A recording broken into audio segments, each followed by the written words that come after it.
gërëm di rafetlu seen ànd ak le groupe Leral TV Leral FM Leral point net ak suñuy plateforme Facebook ak YouTube tey la dimanche mu nekk ñaari fan ci weeri mars atum 2024 ñu mu tombe tamit ak ñu dugg ci weeru koor gi comme niñ ko baaxoo di def bu dimanche musaan jot heure bi ñu jéggalu ci yéex tàmbale bi seen émission tribune d'actualité baaxoon nañu chaque fois ñu indi kenn ci doomu réew mi woy politique yi ñu waxtaane réew mi ci wàllum actualité moo waraloon tey yi ñu amoon mbégte ak bànneex di dalal ki nga xamante ne moom mooy madame Ndeye Sow Leila nekk consultante waaye it mu nekk njiital mouvement UPR mooy Union pour la République moom la ñu fas yéene donc dalal ci émission tribune d'actualité di waxtaan ci ay ponk yu bëri ñeel actualité réew bi waaye tamit ci mouvement bi nga xamante ne moom la jiite laata ji sori ñu bàyyi ko moom madame Ndeye Sow Leila donc mu nuyu ak askan wi koy seetaan ak ñi koy déglu donc ci suñu plateforme yi bisimilah madame dalal ak jàmm fii ci Leral TV sa kër di la sant di rafetlu tamit aussi vraiment disponibilité bi. maa ngi lay fay sëñ Khalil di am plaisir ak contente di fi teew di nuyu seen téléspectateurs auditeurs auditrices di wax déwénati ci ramadan bi di baloo ak di balate ak di ñaanal yàlla Sénégal di ñaanal sénégalais yëpp boole ci parce que boo ñaanalee Sénégal ñaanal ñi fi dëkk yàlla def xewal ak jàmm ju bëree bëri sutura yàlla defal ñu fekkee ak tal gudd fan macha allah di jéggalu ñëpp encore une fois et di baal ñëpp ak inchallah baal nañ voilà fii moom je m'y retrouve Leral TV moom macha allah di nuyu borom kër gi aussi inchallah ok jërëjëf ñu ngi lay sant di la gërëm yow yi tamit di la ñaan nga baal ñu ak di baal ñëpp yàlla nañu yàlla boole jéggal ñu fekkee ay at yu bëree bëri fekkee ñu am wér-gu-yaram tamit aussi ak yàlla may ñu lu xéewal bu baawan saawaan alors madame nga nekk njiital mouvement UPR Union pour la République mouvement bi kañ nga ko sos en fait c'est pas un mouvement ça a été un mouvement la woon ci bi muy soog a door mais maintenant on est un parti déposé suñu récépissé toog di xaar d'accord ak parti UPR on était mouvement Liggéeyal Sénégal et on travaille toujours avec ça parce que comme que jotaguñu suñu récépissé d'accord c'est un mouvement ou un parti composé de jeunes surtout on a misé sur les jeunes parce que c'est la jeunesse qui est l'avenir de demain d'accord voilà, entre jeunesse femme jeunesse homme voilà parce que boo leen waxee garçon ñu mer ay nit ñu dynamique on a aussi des troisième âge comme suñu doyen yi nga xam ne ñi ngi fa aussi ci biir bëgg gëm suñu li ñuy def d'accord gëm ne ñun amuñu lu dul Sénégal ce que dont j'ai l'habitude de dire mooy que amuñu double nationalité amuñu visa 10 ans amuñu ba tax ne je pense que lépp loo xam ne war na mën a avancer loo Sénégal rek war nañ cee mën a dugal suñu loxo man je suis en politique je pense que depuis que j'ai 19 ans je suis dans la politique parce que c'est quelque chose que j'adore quelque chose que j'aime parce que je me dis que la politique li Père Gorée di wax naan politique ci jaamu yàlla la bokk du liggéey nag yàgg damay wax jeunesse bi ñuy concentré wu ci seen liggéey parce que la politique c'est pas un travail du liggéey boo xam ne c'est pour ngay fayeeku weer wala dara peut-être c'est une passion wala ngëm-ngëm loo xam ne da nga ciy dugg voilà pour man ngëm-ngëm la boo xam ne da nga ciy dugg nga di ko def voilà d'accord alors mais sa mouvement wax nga nga ne vraiment bon vous êtes politique teel nga dugg ci politique bi alors mouvement bi bon parce que tey jii nii boo waxee mouvement UPR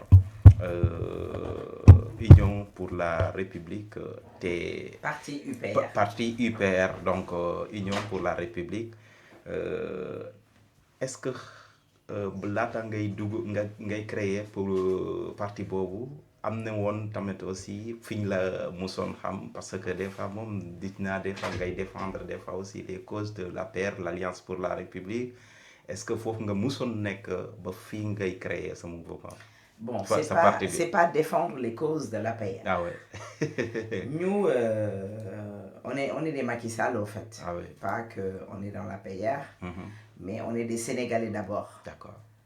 Parce que aussi, si nous avons Macky Sall def injustice, man comment xam ne ma koy xeex lolu. Parce que j'ai toujours été dans l'opposition. On est parti avec le Benno Bokk Yaakaar. Ci dernier dialogue bi ñu defoon bi nga xam ne Khalifa Sall participé woon na ci. te bi ñuy dem ci dialogue bi sax on partait en tant qu'opposant. On n'était pas d'accord avec le régime actuel, bien vrai, mais on n'était pas avec le Macky Sall. Voilà, mais voilà. Bon, à partir de là, on a décidé d'être carrément dans le Benno Bokk Yaakaar avec notre coalition Obus. En ayant le parti UPR, on a une coalition Obus. Obus, oui. Organisation pour bâtir dans l'Union un Sénégal solidaire. D'accord. Composé de femmes, encore une fois, et de jeunes, et de femmes et d'hommes. On est dans l'international, parce que biñ koy def initiative bi ci waa diaspora la jóge. D'accord. Des gens yoo xam ne par rapport à travers les médias, à travers les télés, gis na li ñuy def mooy intéressé leen. ñu contacté ñu. ci jamono élection présidentielle yi pour ñu mën a dem présidentielle. Mais nag Macky Sall du teg candidat am ñun ñuy am lu ñuy géngantoo ak moom wala lu ñuy taxawal suñu candidat. wala ñuy taxawal suñu candidature loolu suñu xel may ñu ko woon. Mais on a fait convaincre avec Tanor les Amazones. C'était avec Tonton Bagandoy. On était à Khalé. C'était pour Tanor Dia. On a fait le BCG avec Dr Camara, qui est décédé.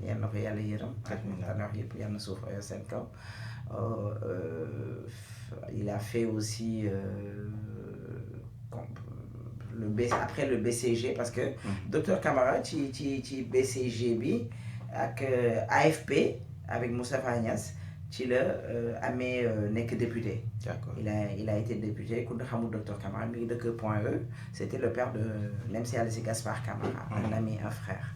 On a eu à cheminer avec Dr Camara, qui a fait ces trois partis, ou ces trois coalitions. D'accord. Ainsi de suite. Alors, donc, voilà. Ok, Mansouma Dégué, donc, vous n'étiez pas donc, sur candidature pour Macky Sall. Alors, mais qui élection yu génné yeen da ngeen contribuer à ce que donc Macky Sall mu bañ fi nekkat comme président ci jamono. Non, j'ai pas dit que j'ai pas contribué. D'accord. J'ai dit que quand on allait au dialogue, on n'était pas encore dans le Benno Bokk Yaakaar. Ah, d'accord, ok. Mais on n'était pas d'accord avec le pouvoir actuel qui était l'opposant. Okay. Parce que leur façon d'opposer, c'était pas de l'opposition. C'était pas une façon de faire, voilà. La politique, on n'était pas d'accord. Mais par rapport au dialogue, accepté Dougou, nekk ci Benno Bokk Yaakaar, mais même en n'étant pas dans Benno Bokk Yaakaar, on suivait son excellence le président Macky Sall, on était d'accord sur ses faits et ses gestes. Quand même il a dit qu'il n'allait pas faire son troisième mandat, nous d'accord ñu woon, parce que il avait le droit légal de faire son troisième mandat. Dégg nañ ko Barthélémy Dias, autant Barthélémy Dias était un adversaire, un opposant féroce, mais dafa avouer que xeex nañ Lay Wade ci mandat alors qu'il avait le droit de ce mandat-là.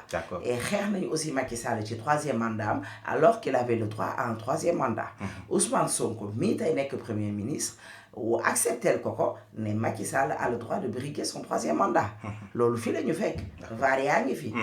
Bu ñu demee ba ci biir nag bëgg opposé wu et pour opposer wu rek di wax loo xam ne teguñu ko ci dëgg loo xam ne teguñu ko ci réalité. Nous, on est là, à partir de là, on dit que ces gars-là, ils sont carrément dingos, quoi. D'accord. Parce que mon union n'est que tu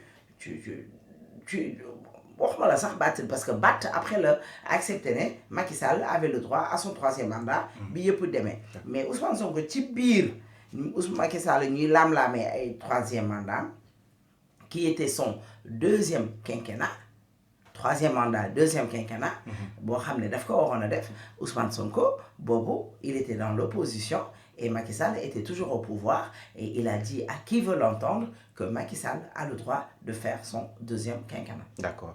Alors loolu daf ñuy permettre sax donc ñu transiter vers également donc ce nouveau régime bi nga xamante ne moom moo fi nekk jamono ji parce que le 24 mars prochain yaakaar na ci la ñuy am at ci nguur gi tey boo doon wax ba ñuy leen fale boobu ba léegi lan nga seetlu boo doon def benn bilan bu partiel ci seen nekkin bi fii donc ci côté yi yëpp lan nga ñu mën a wax.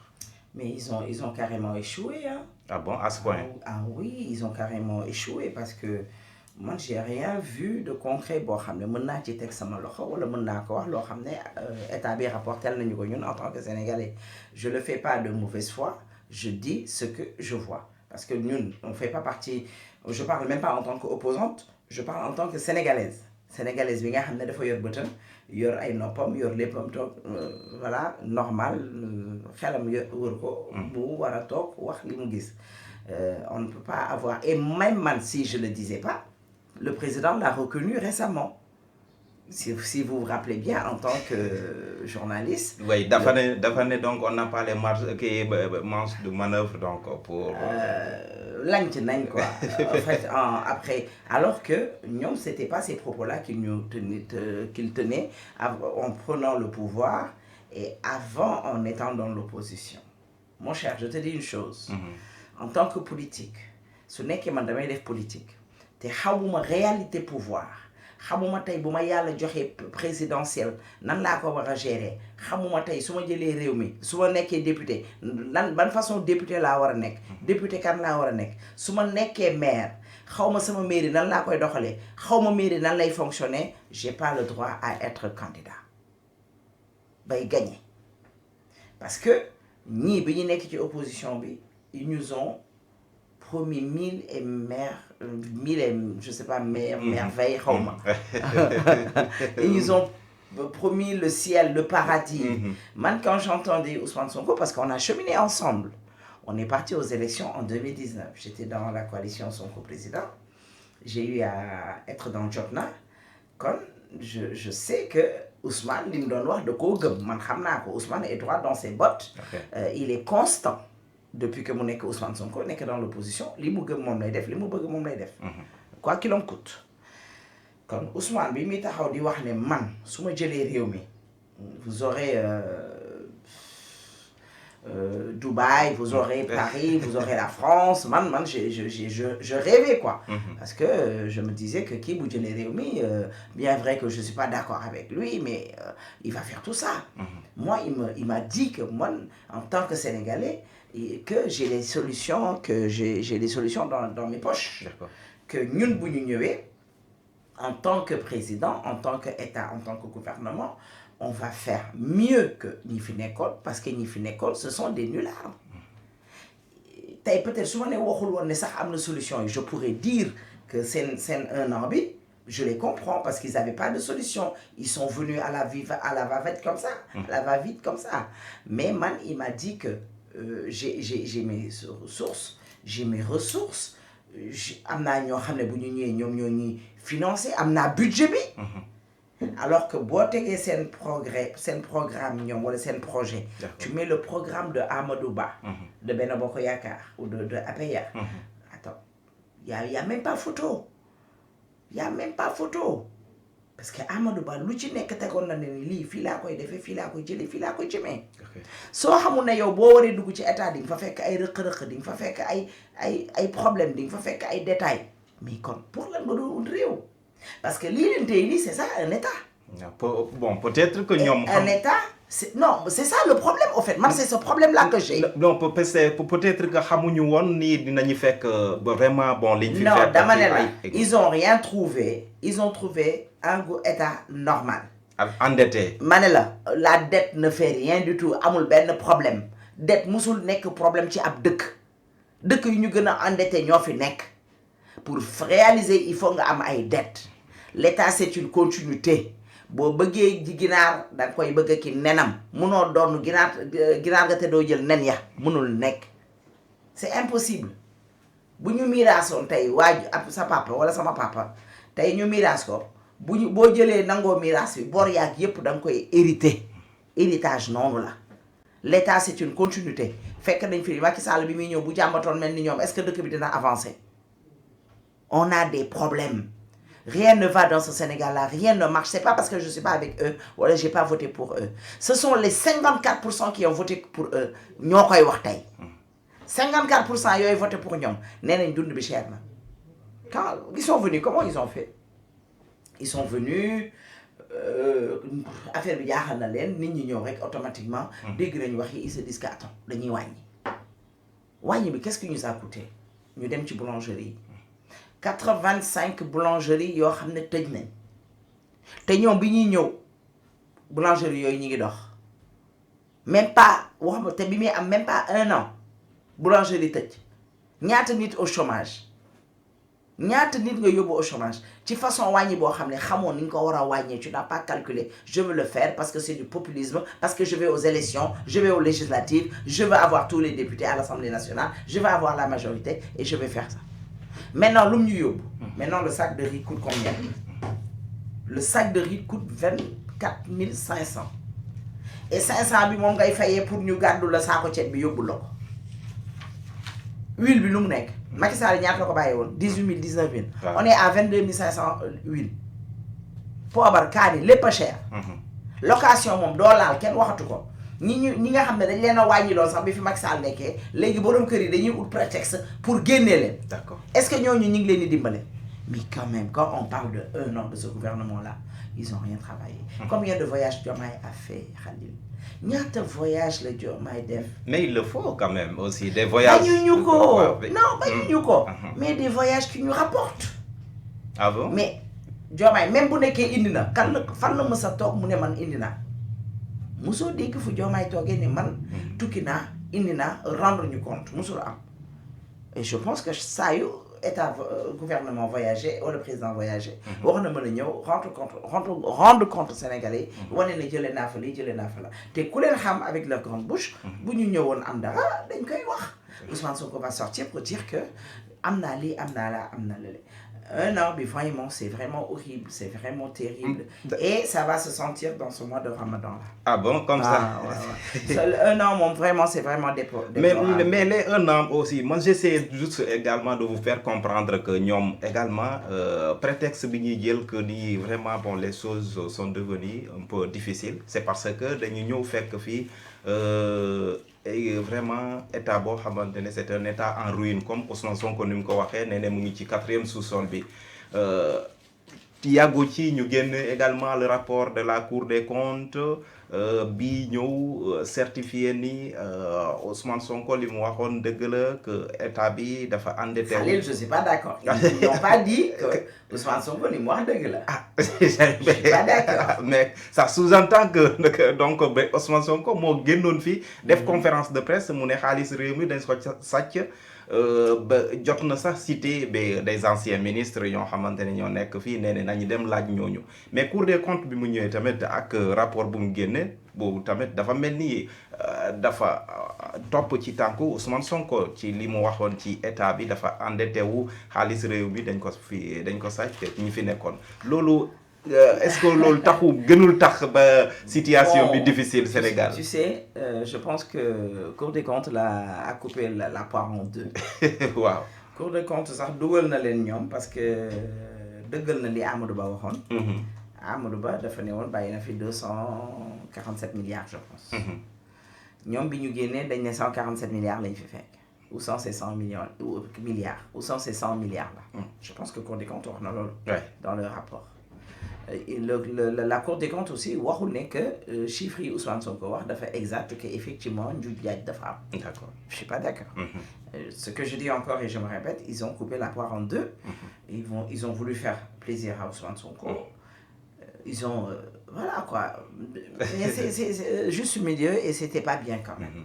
waxoon nañu wax li nga xam ne bu nekkee li Ousmane Sonko wax dëgg la nañu wax Sénégalais ne Ousmane Sonko li mu wax dëgg la loolu moo am su nekkee li mu waxoon du li mu wax du dëgg waxoon nañoo am honnêteté wax ne que li mu wax du dëgg aussi ils doivent poser la question à Ousmane Sonko ou au président Diomaye ou à ce gouvernement là les 247 milliards yi nga xam ne ce président Amadou Ba waxoon na ko fan la dugg fan la li ci des dugg parce que ñoom li ñu déclaré woon bi ñu soog a ñëw c'était 147 milliards kon nem si yàlla si Moustapha Ba yal na ko yàlla yërëm te yéex ñu a eu raison sur eux. Je pense que la Cour des comptes, moi j'aime pas trop parler du fond, moi je préfère parler de la forme. Parce que Khalil, la forme ne mérite pas débat. Parce que, exemple, par exemple, quand je viens ici, tu me fais un contrat. Un contrat, si c'est l'agence qui le fait, des am caché, des am signature. Beaucoup de légaliser. Parce que tu vas légaliser, on te dit que une signature pour un kërgi, ou un cachet agence, ou un cachet signature agence. Okay. Moi, je ne peux pas m'attarder ou parler d'un dossier pour ramener. Il n'y a pas de cachet, il n'y a pas de signature. Et là, on ne leur demande pas d'explication. Hein. Il y a le déshonorable député, comment il s'appelle, le gros là, Ayib Daffé. Ayib Daffé, oui. Qui sort pour moi, expliquez-moi, Nema, boo gisee dossier bi amul signature, amul cachet, parce que bi am signature, am cachet, président lañ koy jox. Et qui fait froid dans le dos quand même. Néna cache bi am cachet, président lañ koy jox ak bi am signature. Bi amul cachet, amul signature, ñun lañ koy jox, ñun Sénégalais. Mais qu'est-ce que ça signifie cela? Man, on me dit, s'il me disait que l'original, on le donne au président de la République, et bien, nous photocopier que nous Sénégalais. Mais man, il veut me faire croire que dafa am ben original ak ben faux. Li mu wax lolou lay tekki. Parce que sens contraire, su nekkee président xam na li xew, man Sénégalais bi nga war a dalal sama xel. Man Sénégalais bi nga war a fexe man ma gëm la. Mais booba ne dañoo jël bi nga am cachet ak signature jox ko président, génne bi nga xam ne amul cachet amul signature, c'est vraiment prendre les Sénégalais pour des ânes quand même. Ou des gens qui ne sont pas réfléchis. Sama xalaat xëy na aussi man dama juum. Mais man li ma xam mooy këyit laa bu mu mënti doon tey bu ma doon joxante yow fii xaalis danga may signer cachetellement ma dem sama yoon. Parce que ab société nga yor. Mais mënuñu yor état ñu ne Cour des comptes moo génne Cour des comptes moo wax li mu wax lu leer la pourquoi se cacher? Pourquoi ne pas faire la signature? Mais lii des nag pas Malick Ndour en tant qu'économiste leeral na. Parce que aussi xuloo ñaar la ñoom wax nañ ñii du wax nañ après dañuy xool fan la dëgg bi féete mais Ousmane Sonko ñoom bi ñu ñëwee léegi en même pas 1 an leb nañ loo xam ne Macky Sall leb ko en 12 ans lépp loo xam ne ñoom dañ ko bonaloon au fait moo tax man j'ai vraiment je les voyais travailler y a pas de souci parce que ñun ku ñu liggéeyal suñu Sénégal bi la ñu bëgg damay peut-être mën naa dem jàppale leen mën naa dem liggéey ak ñoom on ne sait jamais su nekkoon gis naa leen ñuy def lu baax mais biñ fi ñëwee ba tey lépp lu ñu waccoon woon ne waraasuwaat nañ ko xaw ma wannaat nañ ko il nous disait que bëgguñu comment il s'appelle encore ñi nga xam ne dañuy bàyyi seen kii dem ci beneen gouvernement bi que transhumance bi transhumance soxlawuñu transhumance ku nekk na nga toog fi nga nekk il nous parlait de projet. Où est ce fameux projet-là, la solution. Et maintenant, ils viennent nous dire un projet de 2050. 2050, nga xam ne dina fekk géej gi nangu Almadies gi ma dëkk dina nangu ba Thiès dina nangu fa fu ne kon man projet 2050 ci fan lañ koy mën a réaliser à 2050 dee xaj na fi dund xaj na fi lu ne cër la un programme boo xam ne fouraas dem des appels à la candidature yoo xam ne gisuma ko en fait ils vont entendre hein à leur 1 an quand même mais ils vont entendre sur tous les Sénégalais nag même ñi leen voté ces 54% là yi dinañ wax li nga xam ne gis nañ ko def nañ ko ci où sont leurs cadres tu sais que le PASTEF n'a pas de cadre. Ah, ils ont parlé de 4000 cadres. Mais 4000 cadres, ci benn fan la ñuy bind projet ci benn fan lañ ko war a bind 4000 nga ma wax 4000. xanaa buñ ci dindee yeneen dara amatul fii ils ont pas de cadre moo tax ñu rooti ci dans l'opposition moo tax ñu dem rooti ji ci ñi fi nekkoon ñan la ñu am en fait Pastef benn 5 personnes nit ñi dañ naan c'est le noyau dur. Le noyau dur c'est ça le Pastef seulement amuñu ñeneen ils ont pas de cadre ils ont des saagakat ils ont des insulteurs ils ont des xastekat ils ont ce genre de personnes là mais cadre amuñu ko moo tax parce que quand tu es un cadre tu es le directeur du port tu n'es pas n'importe qui président di jël décret di def li mu bëgg moom en tant que président nga taxaw ci média yi ñëpp di la dégg ngay dénigrer sa président quand tu te dis cadre da ngay am tenue ak retenue mais nag yàlla dafa dogal ne on n'a pas mis des hommes d'État à la tête de ce pouvoir là on n'a pas les hommes qu'il faut à la place qu'il faut et ils vont regretter quand même s'ils sont des gens normaux je pense que Diomaye moom il est normal je pense qu'il a des regrets mais bu dee Ousmane moom franchement il ne ressent pas il ne sait pas c'est quoi avoir un regret wala dellu ginnaaw wala demander pardon wala rëccu. D'accord. Voilà. Pour yow est-ce que aujourd'hui la situation actuelle bi nekk ci vraiment bon le pays l'économie qui est un peu fragilisée te gis nañu tamit aussi ci côté justice bi askan waa ngi wax ni vraiment amul lenn lu fi changé woon te pourtant dañoo opté woon pour un changement est-ce que aujourd'hui tey situation bi réew bi nekk est-ce que loolu mbetteel la ci yow ou bien donc vous croyez que toujours dañoo dénk réew bi ñoo xamante ne. mais on les a donné à des on a pas aussi yéen tamit yéen ci média bi ngeen nekk di ngeen xam ni sondage yi di wax li nit ñi di wax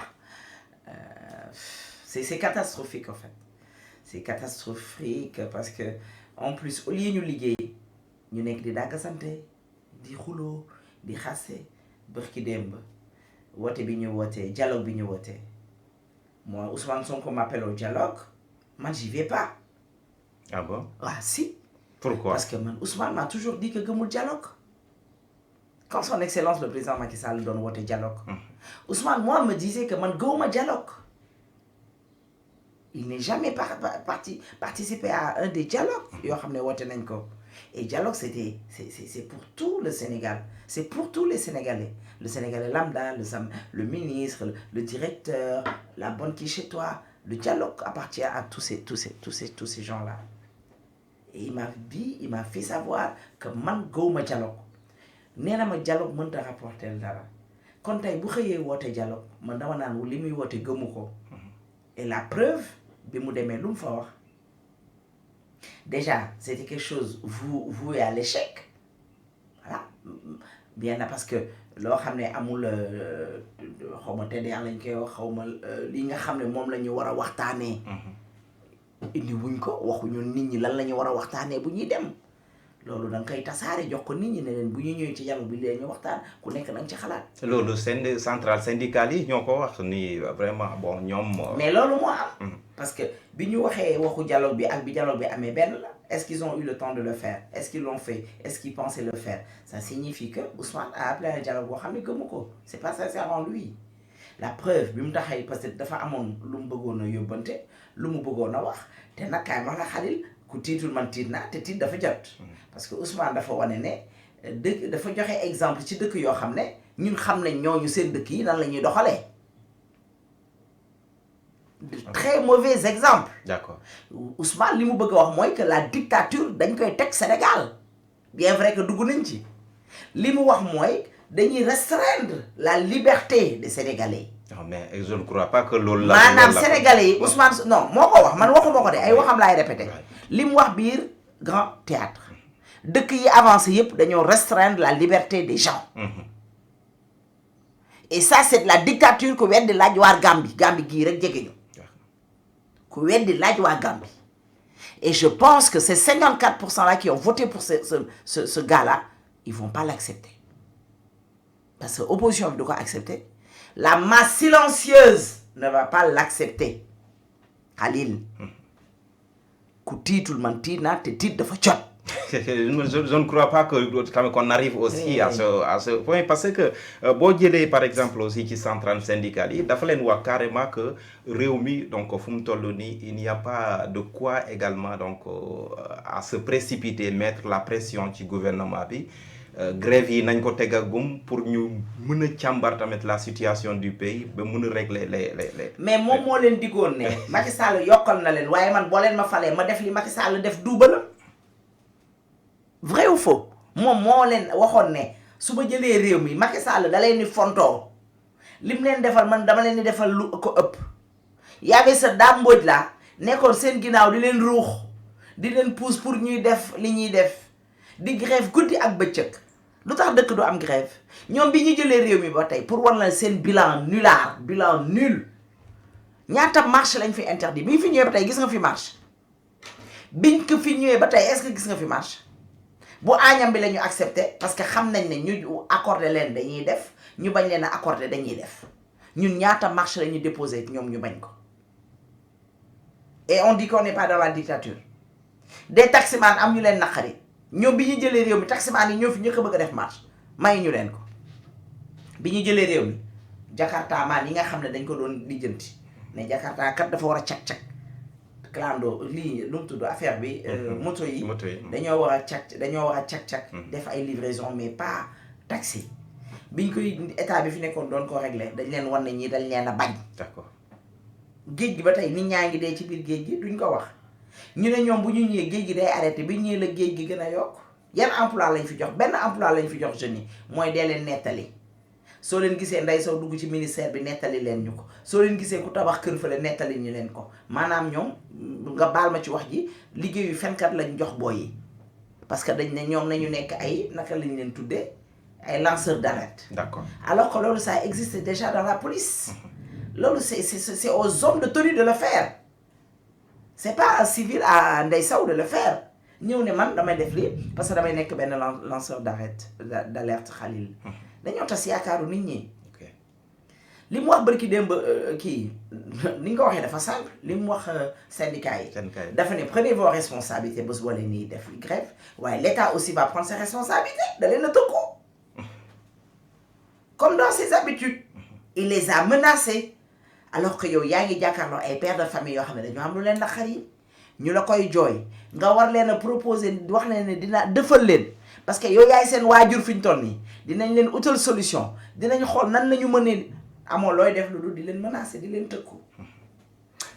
Alors situation politique réew mi gis nañu assemblée nationale noo gisee seen naataango bi di Thierno Alassane Sall loi ba mu déposé woon mooy la loi d'amnistie pour abrogation bi parce que c'est vrai que bu ñu déggoon le régime qui est là bi nga xamante ne Ousmane Sonko ak le président Bassirou Diomaye Faye ñoo ko jiite parce que déggoon nañu si seeni kàddu ko ñoom loi bi soxlawuñu ko woon ba jara sax ñeneen ñi ne comme ñoom soxlawuñu ko léegi loi bi jaratul sax daal ñu koy maintenir dañ koy abroger mais lii nekkoon mbetteel mooy loi bi yóbbu nañu ko assemblée proposition de loi def nañ ko Alassane Sall def na ko mais l'Assemblée nationale a rejeté cette loi. Alors loolu ban jàngat nga ci am. xale da nga juum sax parce que ñoom ñoo ne soxlawuñ ko woon te bu ñu jëlee réew mi dañ koy annuler ñoom ñoo ko waxoon parce que amul keneen ku ko wax dama dégg nga ne te am na ñu ne sax amul kenn ku ne ñoom ñoo ne amnistie nañ leen mais soxlawuñ ko li ñu wax dara du ci dëgg bés boo invité juriste na nga ko laaj lii ma lay wax ils avaient largement le temps ils avaient 5 jours pour dugal recours pour annuler ko wala pour wane ne bëgguñu ko je sais pas si tu me comprends jour bi ñu leen defalee amnistie ils avaient 5 jours pour faire un recours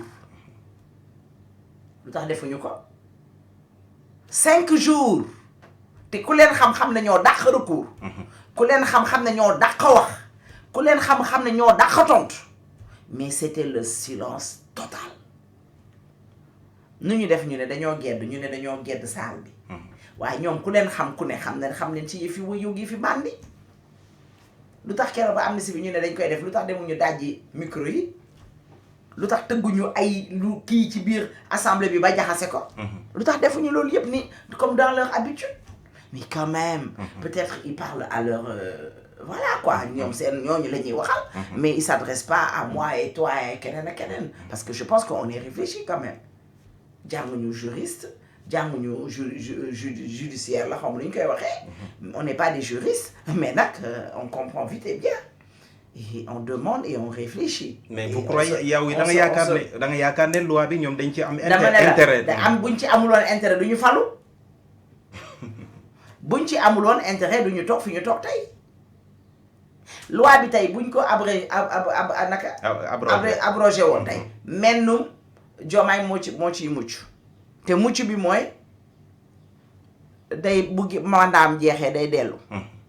je pense que daloon Chirac c'était Chirac je pense en France. bi kiiwam jeexee normalement dañ ko àtte daan ko bi gouvernement bi si je me trompe pas bu nekkee je me trompe gars yi nañ ma bindal bi gouvernement bi jeexee ci lañ ko daan je pense qu'il est décédé le lendemain bi kii bi sentence bi daanoo. kon Diomaye rek moo ci mucc te mucc bi mooy mandaam jeexagul moo tax. d'accord Ousmane Sonko retourne en prison. et tu sais que. Cheikh Alassane Sall dañ koy sant dañ koy gërëm parce que il a eu l'audace et il sait que bien vrai que bi mu koy def xam na ne gars yi duñ ko accepté ñun duñu ay dof. xam nañ ne gars yi fi ñu doon nii li ñuy dund. mais moom it tamit c'est un coup politique hein. non il voulait peut-être confirmer parce que peut-être bu ko waxee nit ñi duñ ko gëm. il voulait montrer aux Sénégalais que les gars ils disent que dañuy. kii loi d'amnistie bi mais defuñu ko parce que ñoom nee nañ dañ koy abrogation de partielle. partielle bi c'est quoi.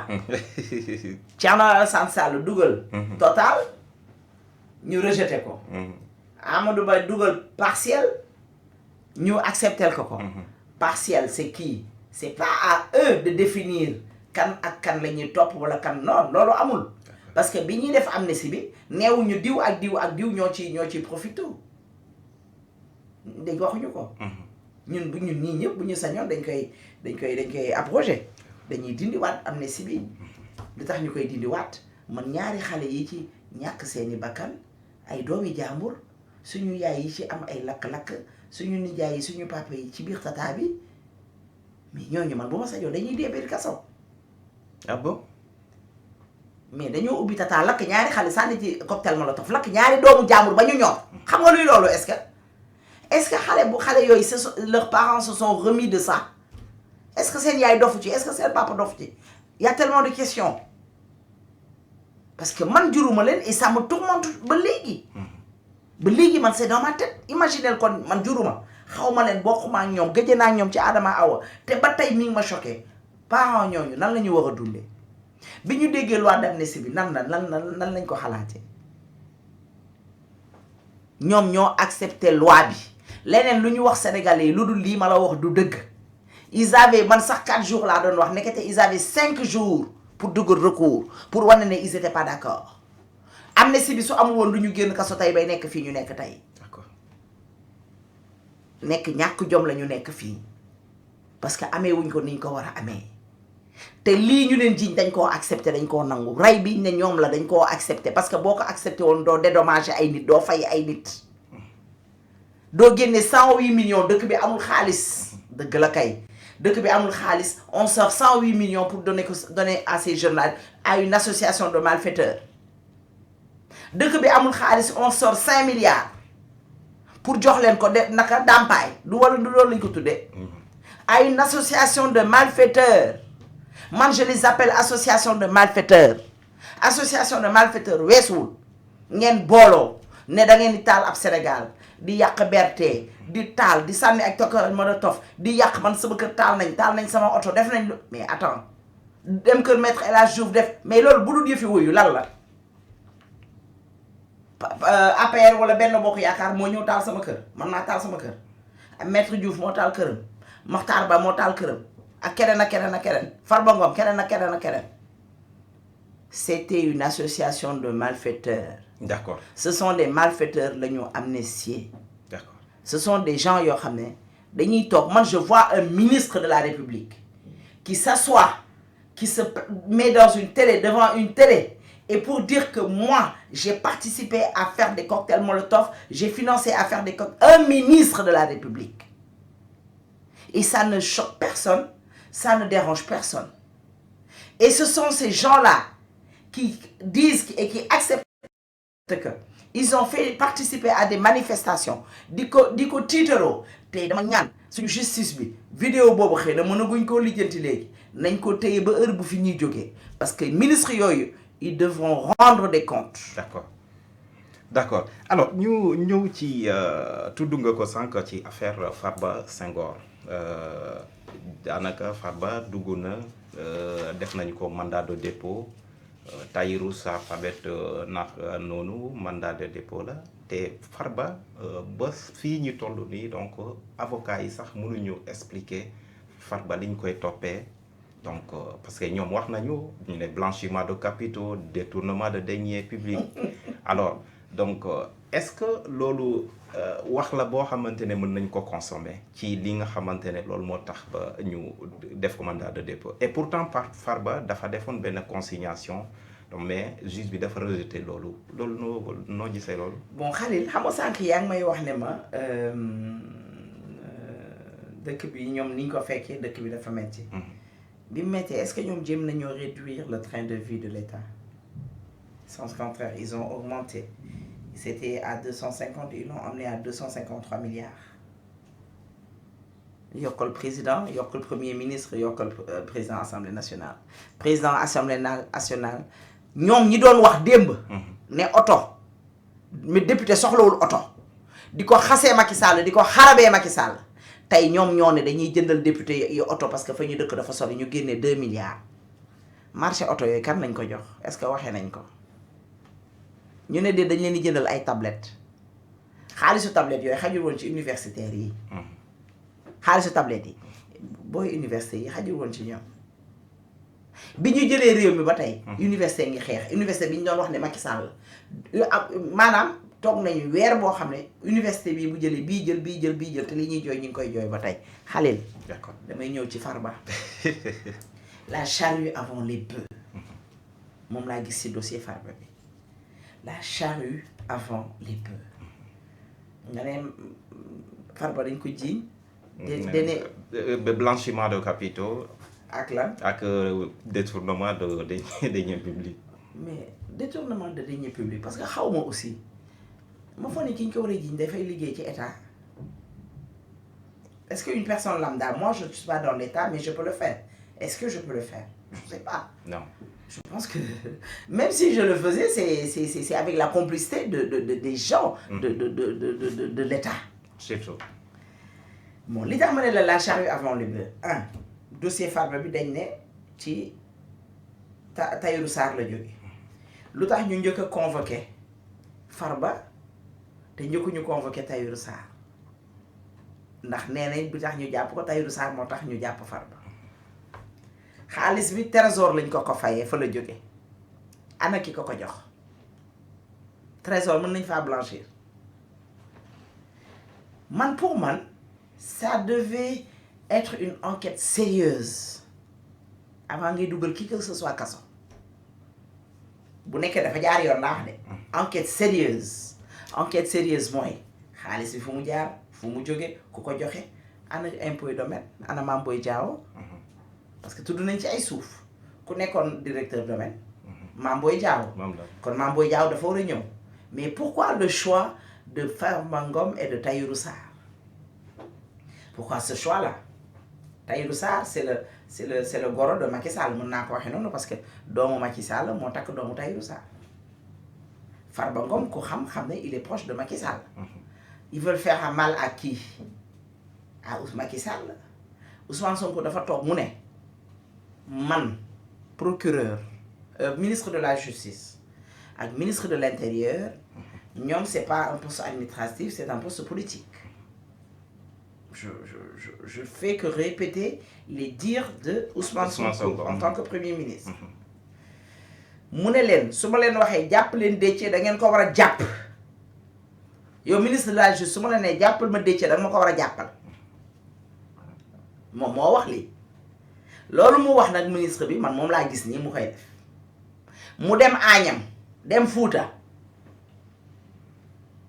muy xas l'honorable député Farba Ngom ne ko géwél nga maanaam géwél li mu war a xam mooy woyaan tàccu taasu fecc riiti waroo am milliard waroo nekk millionnaire wala waroo koo nuru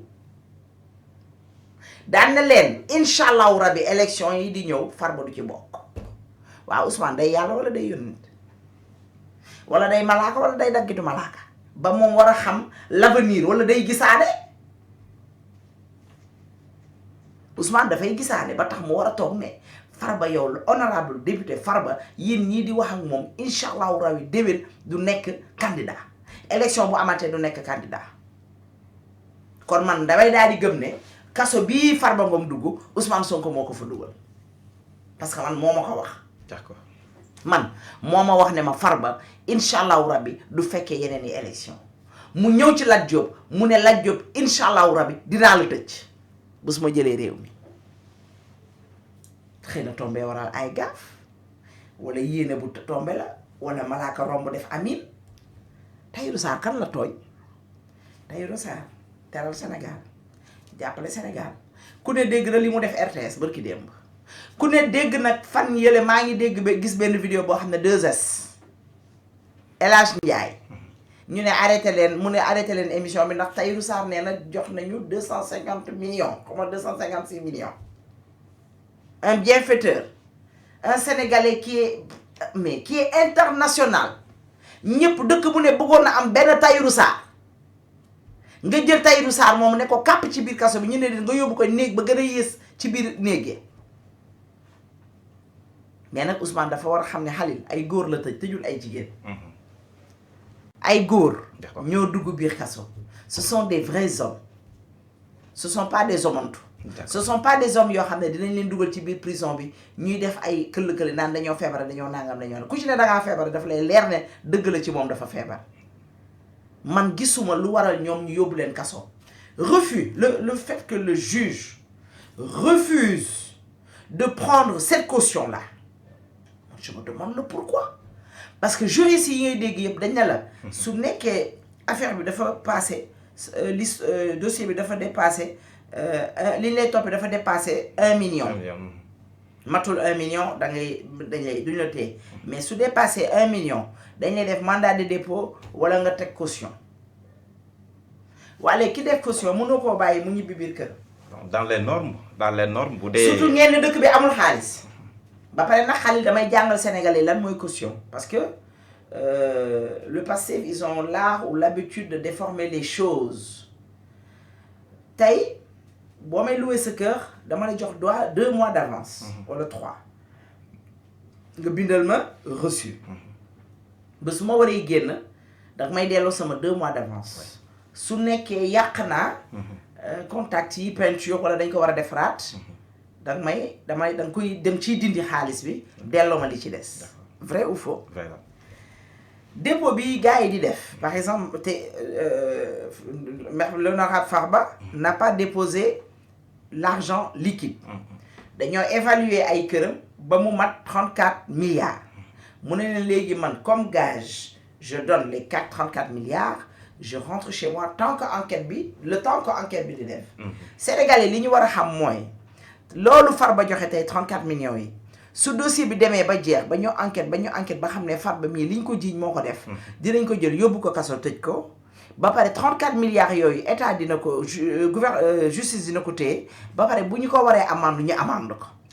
su nekkee nag c'est le contraire def nañ enquête bi ba xam ne Farba lii ñu ko jiiñ du moom wala Tahirou Sarr lii ñu leen jiiñ du moom lii ñu leen accusé moom lii ñu teg seen der lu ñaaw li du ñoom. dañ leen di delloowaat seen xaalis ba pare nag fay leen amende ci yoon. ñu dàmp leen déjà seen der yàqu na peut-être Ousmane loolu lu ci jublu. parce que yaakaar na ne nit ñi dañoo war a di yàq deexu nit ñi.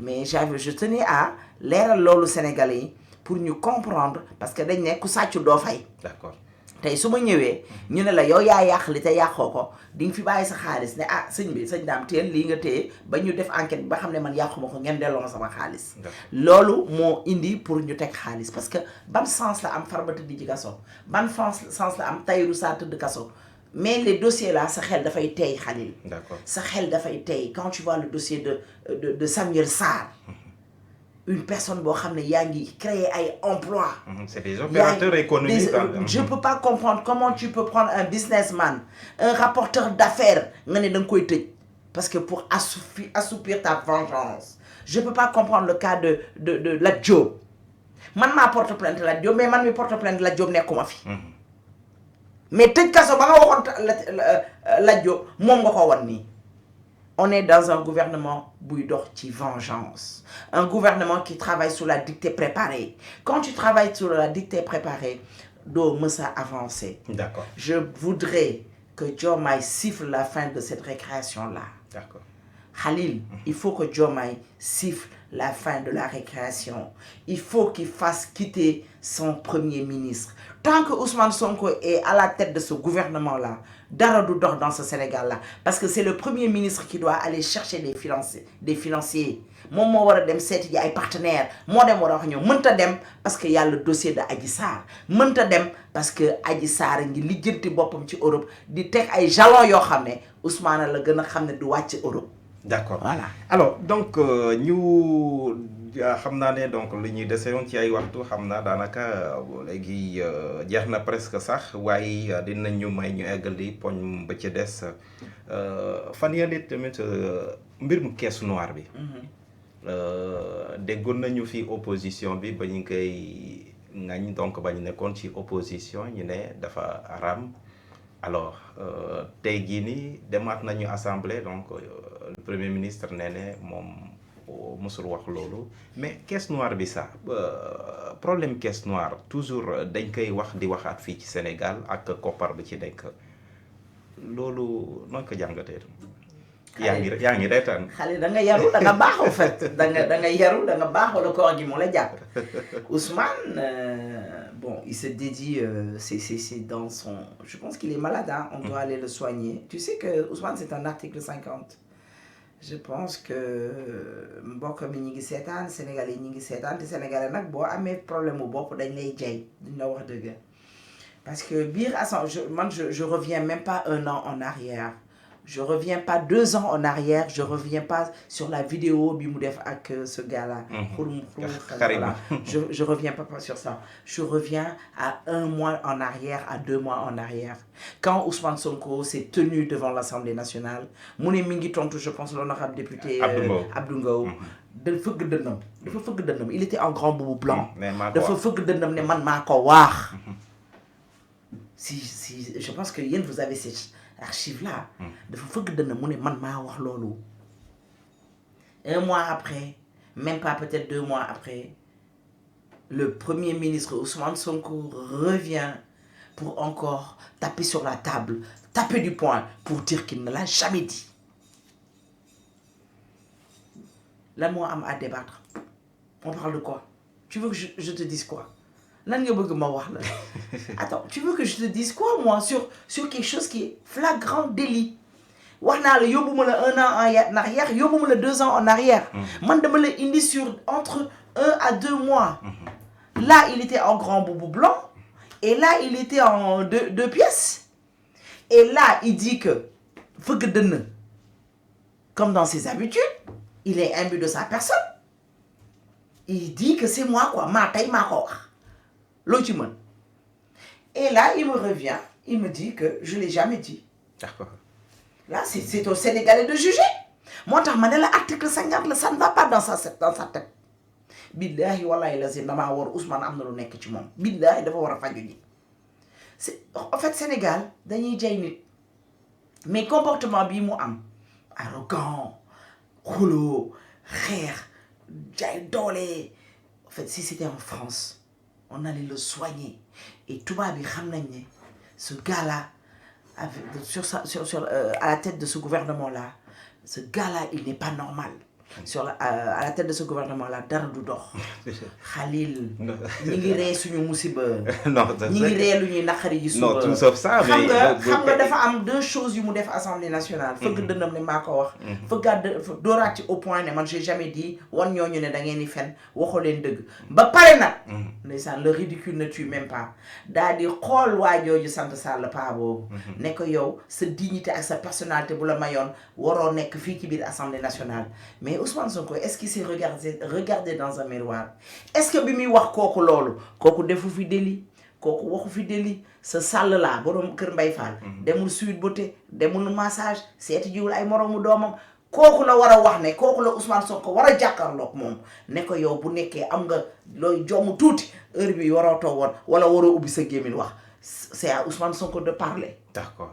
Khalil, Ousmane Sonko, si on était dans un pays normal, d'accord, il serait en prison, il serait jamais le Premier ministre, en politique. Oh non, mais quand même. D'accord. Sénégal, on fait trop de masla. On va terminer donc sur une vraiment bon, on peut considérer ça comme ben dérapage là, xam naa ne bon. Le ministre Moustapha Ndiek Sarré xam naa ne bu toogoon daal vraiment bon xalaat peut-être que xam naa ne dina am un peu de remords ci kàddu bu mu yëkkati yoon ni Macky Sall est un chef de gang donc il devait revenir au Sénégal donc répondre à la justice sénégalaise. Est-ce que en tant que porte-parole du gouvernement tey kàddu bi amul il n'y a pas un précédent dangereux également donc sur ces propos? Ils n'ont pas d'éthique. Ils n'ont pas amuñu déontologie, aucune dignité, aucune personnalité. Ndiak Sarré nii la mën a def Ousmane Sonko mi ànd ak moom ba def ko ministre sax mosu koo nawloo bu ko nawloo woon du jël Kër Massar benn xale bu ndaw tegoon ko ci Kër Mbay Fall jëloon benn xale bu ndaw te ñun fa la ñu fekk lépp fa la ñu fekk mosu ko nawloo musta xam xëy na nag Diomaye moo seet ci yàlla xëy na jox ko sa part du gâteau mais du koo xam ne mais attends yow loolu sax nga gis ñoom à chaque fois truc jotee nu mu tuddati le truc qu'on fait mercredi là. Conseil des ministres. Tu vois leur texte, tu as envie de vomir. Quand moi bind texte bi normalement c'était à lui de le faire. Est-ce que c'est lui qui le fait avec toutes ses fautes? Te ñu ne moom moo yor l'école du parti mais comportement bi war na la jaaxal ci ñoom. Chef de gang boo duggee biir Pastef fekk ko fa. Association de malfaiteurs boo fekkee biir Pastef boo duggee biir Pastef fekk ko fa. Ku bàyyi Pastef bàyyi association de malfaiteurs. Ku bàyyi chef de gang nga bàyyi Ousmane Sonko. Moom xamul li muy wax di Macky Sall chef de gang ah non Macky Sall du ko tontu Macky Sall ne va jamais répondre à ce minable là quand même. Est-ce que c'est une probabilité que Macky Sall mu répondre à la justice de son pays? Mais fii lu ne mën na fee am sa Macky Sall buñ ko waree woo nañ ko woo ci lan lañ koy woo ci lan lañ koy dégg xam nga au fait encore une fois ci yéene Ousmane Sonko la ñuy doxuñu ci leneen ci yéeneem la ñuy dox moom bu sañoon. day jàpp Macky Sall tëj déggoo ma ne la laal lañ Farba laal Tahirou Sarr miy goro Macky Sall. xanaa ça veut tout dire yëf yi les choses parlent d'elles-mêmes. D'accord. Les choses parlent d'elles-mêmes. Farba le griot de Macky Sall mais des deniers publics ñu koy topp Macky kii mi Farba Ngom mais quand même Farba Ngom lan la géré. à part nekk député à part nekk maire ba pare bu koy sàcc sax moom moo ko jox boppam kan moo ko jox où sont ses directeurs. Où sont ses secrétaires, où est Mamboy Diao? Ce sont des gens, en fait, encore une fois, c'est la charrue avant les bœufs. Ce minable de ministre-là, ce minable non, mais c'est un minable. C'est un être minable. Weesuwul nga bëgg lu neex Ousmane Sonko, être un lèche, weesuwul nga bëgg lu neex Ousmane Sonko, fekk un président de la République loo xam ne liggéey na fi loo xam ne en 5 ans yéen doo leen ko liggéey. En 10 ans ngeen nekk fi doo leen ko liggéey nga koy traité de gangster di ko traité de chef de gang di ko traité d'association de malfaiteurs Khalil bés boo bàyyee Pastef bàyyi association de malfaiteurs bés boo bàyyee Ousmane Sonko bàyyi chef de gang suñu gestoo seen bopp foofu dinañ fa fekk chef de gang fekk fa association de malfaiteurs weesul ñu am seen benn dof boo xam ne fu mu jekku saaga Diomaye te kenn inquiété wu ko ñu jël Assane Diouf tëj ne pour lan dañoo tëj Assane Diouf te man dafa am lu may laajaa su nekkee Ousmane Sonko dafa tolloog Assane Diouf Diomaye grade nañ ma wax parce que Assane Diouf dafa mel ne article xaw ma nan lañ ko tëjee diffusion de fausses nouvelles. non man li ma dégg dañ ne dafa kii koo xam ne saaga koo xam ne moom ak président ñoo bokk ay xaw ma man attends nangu moo ko sax comprendre waaw diffusion de fausses nouvelles mën nañ ko accepter ba ñu xam yan façon nouvelle la mais nag Khalil il faut que ces gens-là aient un peu de retenue. Bien vrai que c'est pas demain la veille que ñuy am comportement parce que ce sont pas des hommes d'État. D'accord. Yàlla daf ñu nattu xëy na yàlla daf ñu jox lii pour wan ñu man si je te dis que je vois des taximans yoo xam ne ils disent que ils ont voté pour ces gars-là uniquement pour jàmm am dans les 54% hein Khalil on est dans un état boo xam ne tu vois un ministre de l'État bu takk ministre de la République plutôt bu takk bracelet Pastef appartenance politique man maa ko gis yàgg naa gis kii nekk président Assemblée nationale tey muy takk bracelet Pastef di wane son appartenance politique alors qu'il est un ministre là il me montre que toi Ndeye Sow je ne suis pas ton ministre à toi je suis le ministre des Pastéfiens et personne ne dit rien et ça n'inquiète personne. D'accord. lan ngay tëjee. li ma wax sànq laay répéter je demande à Diomaye de signer de siffler la fin de la récréation on peut pas avoir benn Diomaye bu ne patt patiral un Diomaye qui veut être wala qui est un président auprès du Premier ministre un gouvernement qui est auprès du Premier ministre personne ne dit rien personne ne condamne Ousmane Sonko avec ses dérives et ses bêtises personne ne dit rien du tout il faut que Diomaye arrête ak Sonko il faut que mu jëlee Ousmane Sonko ci boppu premier ministre bi suñu bëggee Sénégal avancer il faut que mu jëlee fi Ousmane Sonko encore une fois. D'accord. Je vais te présenter aussi. On a mis en place benn plateforme. D'accord. Et ça fait plus de 3 mois ñu ngi koy def ñu ngi ciy liggéey. Front de résistance contre les dérives du régime de Diomaye. Ah bon? Ouais. Front de résistance c'est une plateforme boo xam ne ñëpp ciy dugg. ku far fële ku far fii ku far fële fii xam nañ ne gars ñoom pouvoir bi duñ ci dugg. Plateforme Front de résistance contre les dérives du régime de Diomaye. maa ngi remercier Seydou Nourou. di remercier Malal Diallo professeur Félix Mboup. nga xam ne ñoom ñëpp ñu ngi ci liggéey bi Thiam l'ambassadeur Cheikh Thiam. ñun ñëpp ñu ngi ci di liggéey et dans pas longtemps inchallah on va faire une conférence de presse. pour montrer au Sénégal que lii mi ngi exister. D'accord. Merci beaucoup Ndeye Sow Leila donc nekk consultante waaye it présidente du mouvement du parti d'ailleurs. Le parti du parti donc Union pour la République parce que c'est devenu un parti maintenant désormais moom la ñu invité woon tey jii ci tribune d'actualité tey jii ci dimanche ñaari fan ci weeru mars atum 2024 kontaan nañu toog donc ci waxtaan bi. ak disponibilité bi tamit yéen it ñi suivre Leral TV di déglu Leral FM ci suñu plateforme digitale yi ñu ngi leen di sant. mais nag Khalil. oui dañoo ñàkk suñu benn xarit. Massa waay Massa Mamadou Makhtar Ndiaye. il était de l'APR c'était un chef de parti aussi il était de Benno plutôt. gaañu Maroc. ñu ngi koy jaale ay mbokkam di ko jaale l'APR di ko jaale son excellence le président Macky Sall et tous les Sénégalais. c'est un jeune dynamique. di ko jaale Sonko tamit parce que ñoom àndoon nañu ils ont eu à cheminer ensemble dans la coalition Sonko président ñu ngi koy jaale Sénégal yi. Massa yal na ko yàlla xërëm nga yàlla ko yàlla yërëm te xare ko àjjana yu firdawsi ci barke weeru koor bi ñu nekk nii sant nañu Ousmane yéen ñi nekk foofu yaa wax Mouhamed Ba nekk ci xarale yi ñu ngi leen di sant di leen gërëm ba dimanche prochain donc 11h 12h ak beneen invité ci tribune d'actualité. Yàlla ko yàlla yërëm te xare ko àjjana yu firdawsi